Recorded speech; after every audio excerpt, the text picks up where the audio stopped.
मनुष्य चाहे कितना भी प्रयास क्यों ना कर ले, कितना भी प्रयत्न क्यों ना कर ले, उसे अपने कर्मों का फल तो भोगना ही पड़ता है। चाहे मनुष्य कितना ही प्रयत्न कर ले, लेकिन वह कभी अपने कर्मों से बच नहीं सकता। जैसी करनी वैसी भरनी।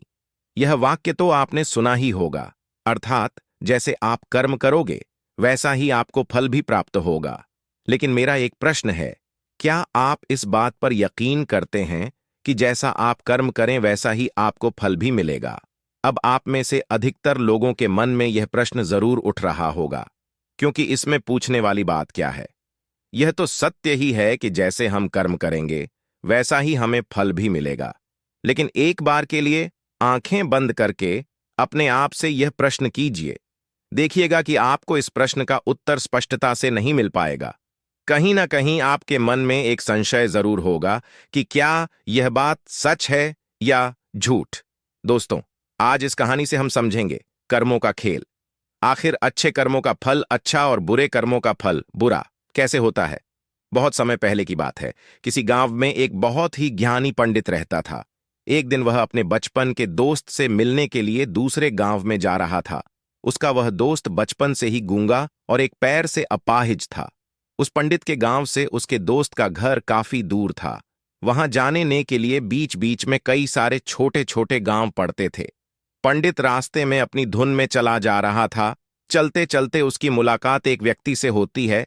रास्ते में उसे एक आदमी मिलता है जो ऐसा लगता था कि वह किसी का इंतजार कर रहा था, और वह भी पंडित के साथ चलने लगता है।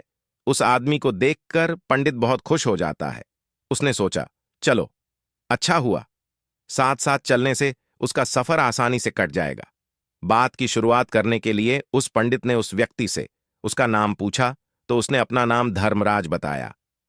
पंडित को यह नाम कुछ अजीब सा लगता है, लेकिन उसने नाम के विषय में कुछ और पूछना उचित नहीं समझा। दोनों धीरे धीरे साथ में चल रहे थे। तभी रास्ते में एक गांव आता है। गांव का प्रवेश द्वार आते ही धर्मराज ने पंडित से कहा, तुम आगे चलो, मुझे इस गांव में एक काम है, मैं तुमसे आगे मिलता हूं। पंडित ने कहा, ठीक है। वह आगे रास्ते में चल देता है। कुछ देर बाद उस गांव में खबर फैली कि एक व्यक्ति को सांड ने अपनी सींग में फंसाकर मार दिया है। जैसे ही सांड ने उस व्यक्ति को मारा, ठीक कुछ ही देर में धर्मराज पंडित के पास आ गया और फिर दोनों चलना शुरू कर देते हैं और चलते चलते एक दूसरे गांव के द्वार पर पहुंच जाते हैं। उस गांव के बाहर एक बड़ा और विशाल मंदिर बना हुआ था। वहां पर आराम करने की सुविधा काफी बढ़िया लग रही थी। पंडित के दोस्त का घर अभी वहां से बहुत दूर था और रात भी होने वाली थी। तो पंडित ने धर्मराज से कहा, रात होने वाली है, पूरे दिन चलते चलते थक भी चुके हैं और भूख भी लग रही है, तो यहां पर भोजन करके यहीं पर हम विश्राम कर लेते हैं, फिर सुबह के समय आराम से आगे की यात्रा जारी करेंगे। धर्मराज ने कहा, ठीक है, मुझे इस गांव में किसी को कुछ जरूरी सामान देने जाना है। तुम भोजन करके आराम करो, मैं बाद में आकर भोजन कर लूंगा। इतना कहकर वह वहां से चला जाता है। लेकिन उसके जाने के कुछ समय बाद, कुछ ही देर बाद धुआं उठता हुआ दिखाई देता है और देखते ही देखते पूरे गांव में आग लग जाती है। पंडित ने हैरानी से सोचा कि यह धर्मराज जहां भी जाता है वहां कोई ना कोई अनहोनी जरूर हो जाती है। कुछ तो गड़बड़ है इस व्यक्ति में। लेकिन पंडित ने रात्रि में धर्मराज से कुछ भी पूछना उचित नहीं समझा और वे दोनों सो गए। सुबह होते ही दोनों फिर से अपनी यात्रा शुरू कर देते हैं। कुछ देर चलने के बाद रास्ते में फिर से एक गांव आता है। धर्मराज ने फिर पंडित से कहा, आप आगे चलिए, मुझे इस गांव में अपने मित्र से मिलने जाना है। मैं अपने दोस्त से मिलने के बाद आगे रास्ते में मिलूंगा। यह कहकर धर्मराज वहां से चला गया। लेकिन पंडित इस बार आगे नहीं गया। वहीं खड़ा होकर धर्मराज को देखता रहा कि वह कहां जा रहा है और क्या करता है। तभी थोड़ी देर बाद लोगों की आवाज सुनाई देने लगी कि एक व्यक्ति को सांप ने काट लिया है और उसकी मृत्यु हो गई है। ठीक उसी समय धर्मराज फिर पंडित के पास पहुंच गया।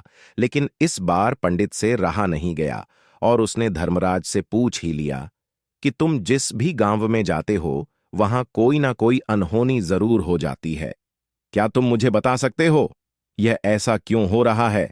धर्मराज ने कहा, पंडित जी, आप तो मुझे बहुत ज्ञानी मालूम पड़े थे, इसीलिए मैं आपके साथ चलने लगा था, क्योंकि झानियों का साथ बहुत अच्छा होता है। परंतु आप अभी तक समझ नहीं पाए कि मैं कौन हूं। पंडित ने कहा, मैं समझ गया हूं, लेकिन मुझे कुछ शंका है। अगर आप ही अपना उपयुक्त परिचय दे दें तो मेरे लिए आसानी होगी। तब धर्मराज ने जवाब दिया कि मैं यमदूत हूं और यमराज की आज्ञा से उन लोगों के प्राण हरण करता हूं जिनकी उम्र पूरी हो चुकी है। हालांकि पंडित को पहले से ही इस बात की आशंका थी, फिर भी धर्मराज के मुंह से यह बातें सुनकर वह घबरा गया। लेकिन वह हिम्मत करके पूछता है कि अगर तुम सच में यमदूत हो तो मुझे बताओ, अगली मृत्यु किसकी है? धर्मराज ने जवाब दिया, अगली मृत्यु तुम्हारे उसी मित्र की है जिससे तुम मिलने जा रहे हो, और उसकी मृत्यु का कारण भी तुम ही बनोगे। यह बात सुनकर पंडित सहम गया और सोच में पड़ गया कि अगर सच में यह धर्मराज यमदूत हुआ तो उसकी बात भी सच होगी और उसके कारण मेरे बचपन के सबसे अच्छे मित्र की मृत्यु हो जाएगी।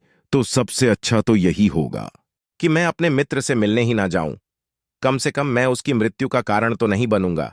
धर्मराज ने मुस्कुराते हुए कहा, तुम जो सोच रहे हो वह सब मुझे पता है, मगर तुम्हारे अपने मित्र से मिलने न जाने से नियति नहीं बदल जाएगी। तुम्हारे मित्र की मृत्यु तो निश्चित है और वह अगले कुछ ही पलों में घटित होने वाली है। महाकाल के मुंह से ऐसी बातें सुनकर पंडित को झटका लगा, क्योंकि महाकाल ने पंडित के मन की बातें पढ़ ली थीं, जो कि एक सामान्य व्यक्ति के लिए संभव नहीं है। अब पंडित को विश्वास हो गया कि यह धर्मराज सचमुच में यमदूत ही है। जब पंडित को यह पूर्ण विश्वास हो गया कि धर्मराज जी यमदूत हैं, तो वह घबरा गया। वह अपने मित्र की मृत्यु का कारण नहीं बनना चाहता था, इसलिए वह पलटकर अपने गांव की तरफ वापस जाने लगा।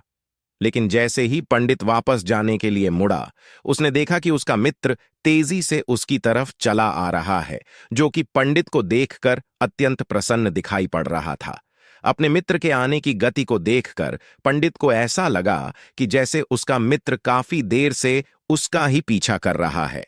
लेकिन वह बचपन से ही गूंगा था और एक पैर से लंगड़ा भी था, इसीलिए ना तो वह पंडित को आवाज देकर पाया था और ना ही उस तक पहुंच पा रहा था। लेकिन जैसे ही वह पंडित के पास पहुंचा, अचानक ही जमीन पर गिर पड़ी और तुरंत ही उसकी मृत्यु हो गई। पंडित हक्का बक्का होकर धर्मराज की ओर देखने लगा, जैसे कि वह पूछना चाह रहा हो कि आखिर क्या हुआ। धर्मराज पंडित के मन में उठ रहे प्रश्नों को समझ गया और बोला, तुम्हारे मित्र ने पिछले गांव में ही तुम्हें देख लिया था और वे वहीं से ही तुम्हारा पीछा कर रहा था, लेकिन गूंगा और लंगड़ा होने की वजह से वह तुम तक नहीं पहुंच पाया। उसने अपनी पूरी ताकत लगाकर तुम तक पहुंचने का प्रयास किया, लेकिन बुढ़ापे में बचपन जैसी ताकत नहीं होती, इसलिए दिल का दौरा होने के कारण उसकी मृत्यु हो गई, क्योंकि वह तुमसे मिलने के लिए अपनी सीमाओं को तोड़कर तुम्हारे पीछे भाग रहा था। इसलिए अपने मित्र की मृत्यु का कारण भी तुम ही कहलाओगे। अब पंडित को पूर्णतः यह विश्वास हो गया था कि धर्मराज एक यमदूत है और उसका कार्य जीवों के प्राण हरना है। लेकिन पंडित एक ज्ञानी व्यक्ति था। वह यह भी जानता था कि मृत्यु पर किसी का वश नहीं है, सबको एक ना एक दिन मरना ही है। यही सोचकर उसने अपने आप को संभाल लिया। लेकिन अचानक ही पंडित के मन में अपनी मृत्यु के बारे में जानने की इच्छा हुई। इसलिए उसने धर्मराज से पूछा कि जब मृत्यु मेरे दोस्त की होनी थी तो तुम शुरू से ही मेरे साथ क्यों चल रहे थे? यह प्रश्न सुनकर धर्मराज जोर से हंसा और बोला, मैं तो हर पल हर क्षण सभी के साथ चलता हूं, किंतु लोग पहचान नहीं पाते, क्योंकि लोगों के पास अपनी समस्याओं के अलावा किसी और व्यक्ति, वस्तु या घटना के बारे में सोचने, समझने या उसे देखने का समय ही नहीं होता। पंडित ने कहा, तो क्या तुम ये बता सकते हो कि मेरी मृत्यु कब, कहां और कैसे होगी? राजा ने अपने मंत्रियों को सारी समस्या बताई और उनसे सलाह मांगी।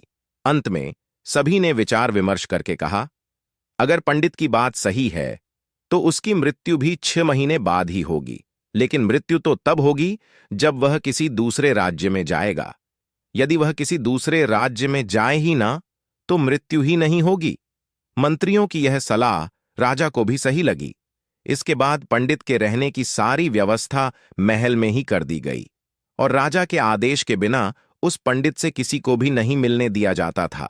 लेकिन पंडित कहीं भी आ जा सकता था, ताकि पंडित को यह ना लगे कि वह राजा की कैद में है। परंतु पंडित डर के मारे स्वयं ही कहीं आता जाता नहीं था। धीरे धीरे महीने गुजरते गए और पंडित की मृत्यु का समय नजदीक आने लगा और अंततः वह भी दिन आ गया। जिस दिन पड़त की मृत्यु होनी थी, तो जिस दिन पंडित की मृत्यु होनी थी, उसकी एक रात पहले पंडित डर के मारे जल्दी ही सो गया, ताकि जल्दी से वह रात बीत जाए और अगला दिन आ जाए, ताकि उसकी मृत्यु टल सके। यही सोचकर वह जल्दी सो जाता है। लेकिन पंडित को नींद में चलने की बीमारी थी और अपनी इस बीमारी के बारे में वह स्वयं ही नहीं जानता था। तो फिर राजा मंत्री या किसी वैद्य को इसके बारे में बताने का कोई प्रश्न ही नहीं उठता। पंडित अपनी मृत्यु को लेकर बहुत चिंतित था। वह पिछले कई दिनों से ठीक है, सो भी नहीं पा रहा था, और नींद में चलने की बीमारी भी तभी होती है जब व्यक्ति ठीक से सो नहीं पा रहा हो। तो उस रात भी पंडित को नींद में चलने का दौरा पड़ा। वह उठा और महल से निकलकर अस्तबल में गया। क्योंकि पंडित राजा का खास मेहमान था, इसलिए किसी भी पहरेदार ने उसे नहीं रोका और ना ही किसी तरह की कोई पूछताछ की। अस्तबल में पहुंचकर वह सबसे तेज चलने वाले घोड़े की पीठ पर सवार होकर नींद में ही अपने राज्य की सीमा से बाहर दूसरे पड़ोसी राज्य में चला गया।